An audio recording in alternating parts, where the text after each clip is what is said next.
नबी साईं तो फरमाए ताकिल वालिदे ओ जान मुर्सो बुझजो साईं।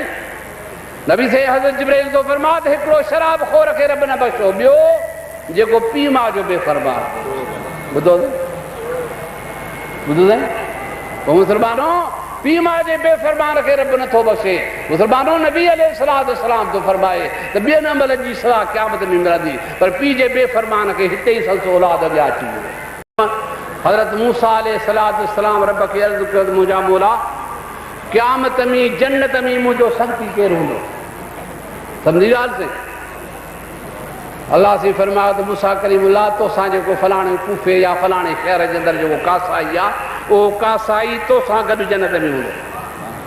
हज़रत मूसा अलैहिस्सलाम कोशिशि कई त हाणे इहो संगती जेको मुंहिंजे जन्नत जो आहे हुनखे ॾिसां वञी। पहुतो हुते कासाई जे दुकान ते वेठो, सॼो ॾींहुं वेठो, निहार ॾिठी हिन में को अहिड़ो त अमल कोन्हे जो मूसा कलीमुल्लाह सां गॾु जन्नत में मथां घर में अमल हुजे।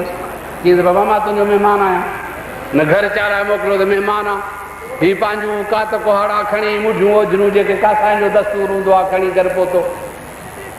हज़रत मूसा अलैहिस्सलाम तो फरमाए त हिकिड़ो पीघड़ो हुन में कप में हिकिड़ो ज़ईफ़ पोहड़ी पियल हुई, जीअं हुते पहुतो सो हिन थोरो गोश्त रधो कुटी कई, रस कई, उन में तोरी मिलाए चमचो खणी उन जे वात में विधई, हिकिड़ो विधई, ॿियो टियों पाणी जा 2-3 चमचा विधई।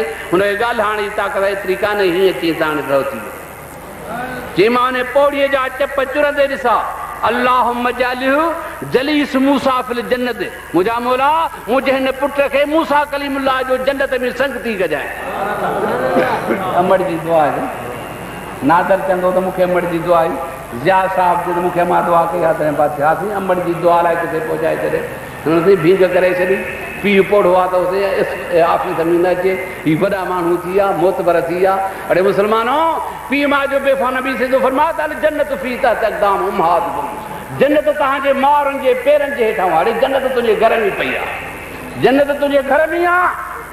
हल जन्नत फी तक़दाम उम्महातकुम, सवाद फरमायो तुंहिंजे माउरनि जे पेरनि जे हेठां पई आहे। नबी सही तो फरमाया त रज रब फी रजिल वालिद व सख्त रब फी सख्त वालिद। मुंहिंजो मुस्तफा तो फरमाए त अल्लाह साईं जो रज़ामंद हो पीउ जे रज़ामंद में, अल्लाह साईं जो ग़ज़ब पीउ जे ग़ज़ब में आहे। साबित थियो त जन्नत तुंहिंजे पेरनि में, तुंहिंजे घर में आहे, पर कुझु कमायूं। नबी सही तो फरमाया त टियों कातिर जेको मिटरी छॾी थो छॾे, तूं थिए मेतबर ग़रीब, हाणे तुंहिंजो माइटी कोन्हे, माइटी छॾी छॾी। नबी सही तो फरमाया त क़यामत जे मैदान में मिटरी इंसानी सूरत में ईंदी, उन बाने ते पुकारींदी त मुंहिंजा मौला हिन मुंहिंजो हक़ मिटरीअ जो अदा न कयो। वल मशाहन, नबी सही तो फरमाया त मशाह जिब्राइल तो फरमाया त मशाहन बि न बख़्शजी वियो।